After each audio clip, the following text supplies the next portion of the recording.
Hey, I'm Nick E3 and welcome to E3 Week starting today, Monday, June 13th. Today on the show, it is so much news. So much news. All the news. Titanfall 2, Star Wars, Prey, weird screaming lady thing. We got it all! Strap it in, guys. It's gonna be a giant episode.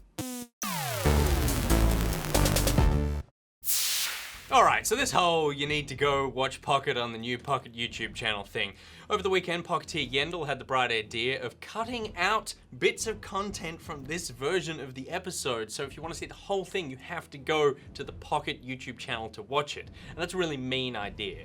So I'm definitely going to do it. So over the course of this week, every episode, we're going to cut more and more out of this version, the Good Game YouTube channel version. And if you want to see the whole episode, you're going to need to go to the Pocket YouTube channel version. Consider it DLC for Pocket. By the end of the week, Pocket will cease to exist on this Good Game YouTube channel. You've been warned.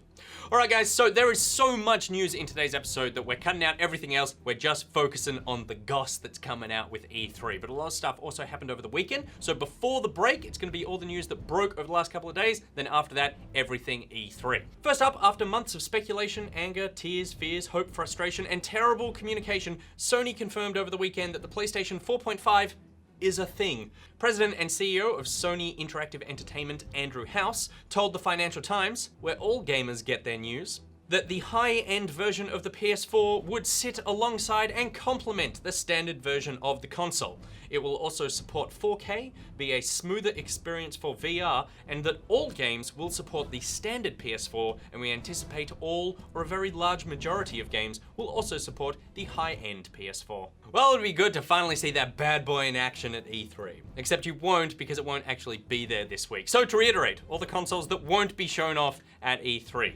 The PlayStation 4.5, the NX, and probably the Xbox Scorpio. Also the Virtual Boy. Probably. Hopefully. The Game Awards, created by Jeff Keighley, hosted by Jeff Keighley, partially funded by Jeff Keighley, lit, recorded, and mixed by Jeff Keighley, and all the recipients are actually Jeff Keighley in Mission Impossible style masks, are back on December 1st. Last year's Game Awards were generally well received, as it appeared to be the first time the industry was being respected in an award ceremony, and weren't just being force-fed Doritos while Samuel L. Jackson sprayed Mountain Dew over a whole lot of breasts. So let's hope the trend continues. In DLC news, Star Wars Battlefront's second round of premium content set in Cloud City will drop after E3 on June 21st for Season Pass holders, and 2 weeks later for the rest of you schlubs who don't pony up for things when you don't know what they are or if they're worth it. The pack, entitled Bespin, will feature Lando Calrissian and bounty hunter / hobo Dengar as playable characters. You can fly around in a twin-pod clown car, and there's even a map set in the room where the guy from the Mosquito Coast made this face.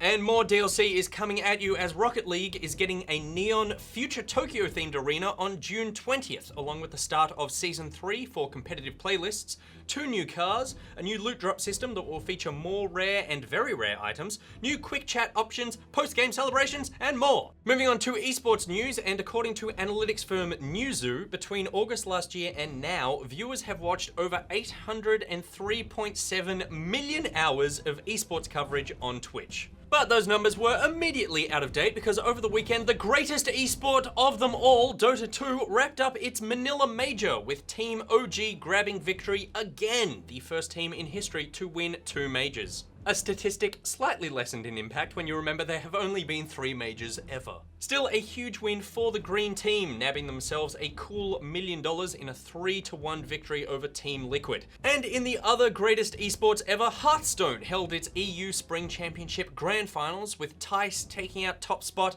against Inner 4-3, where Rogue went up against Rogue and Tice came out on top for a second year in a row. And everyone's favorite brooding bastard son, Jon Snow, is going from the big sad to the big bad in Call of Duty Infinite Warfare. According to the game's narrative director Taylor Kurosaki, Game of Thrones actor and bastard Kit Harington immersed himself into the role and truly became the embodiment of the enemy, the Settlement Defense Front. So expect his character to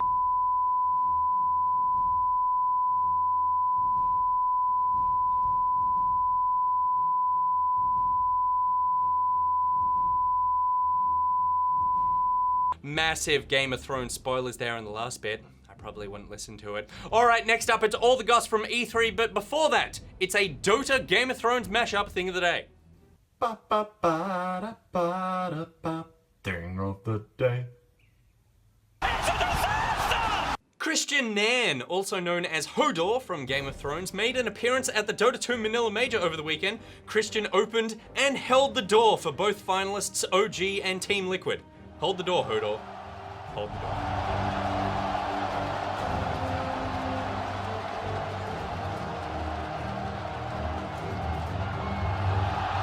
Welcome on stage, OG!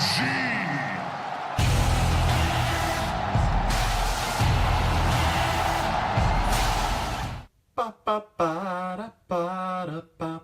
Thing of the day. Very appropriate thing of the day graphic there. All right, E3. First up, EA had their press conference across the street from E3 because EA. A Titanfall 2 story trailer was shown off and they're promising to go big. Titanic even. Titanic. The sequel to the multiplayer-only Titanfall, this one will now feature a single-player campaign that focuses on pilot Jack Cooper and his Titan. The Titans will now have personalities and voices and will play a part as characters rather than being disposable vehicles like in the first game. Producer of the game, Drew McCoy, stated that they are aware that many players will want the game purely for the offline single-player campaign and are building it to be a lengthy and meaningful experience, not just a collection of training missions against AI. We also learned a bit about the multiplayer, which will now have 6 Titans to choose from, and new abilities and items such as the grappling hook and power slide for pilots. The game will be out on Xbox One and PS4 and will run at 60 frames per second, with PC players getting a version that will run at a maximum of 144 Hz. We got a new trailer for Mass Effect Andromeda that shows some story alongside a bit of gameplay and behind the scenes. Though I would argue that we would need to see more scenes before we can appreciate what's behind them.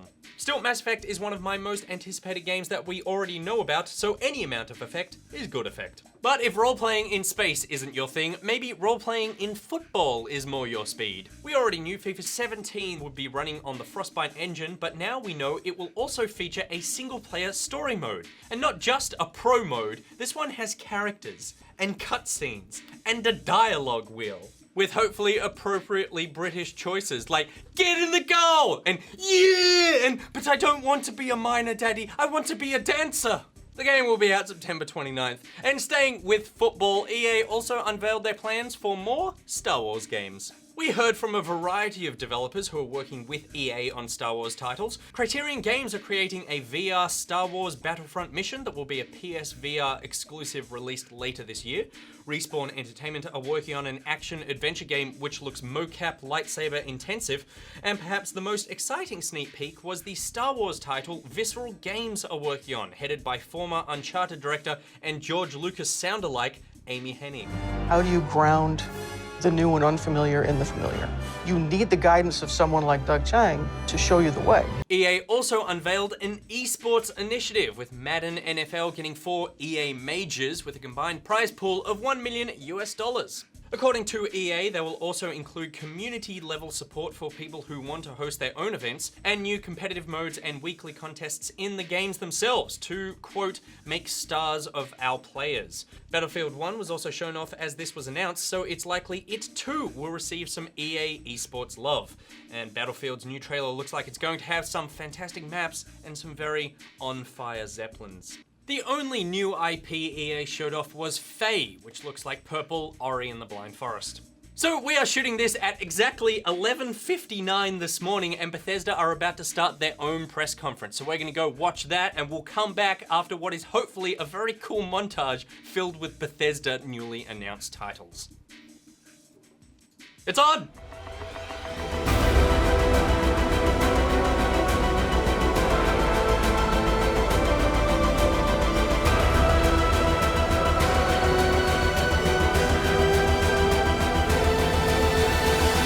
Champions started us off with a teaser trailer showing lots of spinning, shooting, and billowy, flamey things. Coming 20 years after the original, Quake Champions will feature arena-style shooting on the PC and will run at 120 Hz with unlocked frame rates, which has made John very happy. Oh, Chewbacca shirt. It's Sunday. Characters will also have their own unique abilities and attributes, so of course esports is built into Quake Champions, with Bethesda supporting tournaments in spaces other than QuakeCon. Elder Scrolls Legends will feature a story mode campaign and a unique lane mechanic. We'll let the Moth Priest tell us more. The Elder Scrolls show us what was, and what yet will be. And they have revealed much to me. Spare us your stories, old man, unless they can sharpen spears. Our war chief is dying. Our enemies are massing for another attack. We must prepare for battle. We should go, Kellen. We have the scroll we came for. And this one smells blood in the wind. I still have so many doubts about that game, not least of which is how tall those cards are. Those are some tall cards. The game will be released on PC, Mac, iOS, and Android. A video from Bethesda GameWorks was up next, featuring a leather jacketless Todd Howard, looking all relaxed like he doesn't even care that he lost his jacket.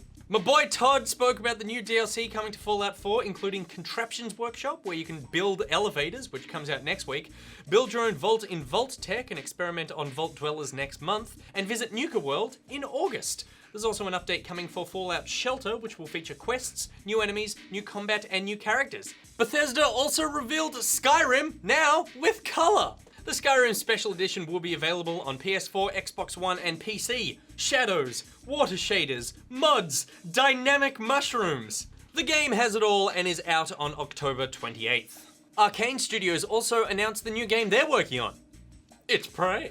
Set in 2032, aliens have taken over a space station and are hunting a guy with a gunky eye whose reflection has some bad news for him. Good morning, Morgan. You're not going to like what I have to say next. Prey will be out next year for Xbox One, PS4, and PC. Doom is also receiving ongoing support in the form of new content for Snap Map, additional multiplayer modes including FFA Deathmatch, and DLC. The DLC will be released next month and include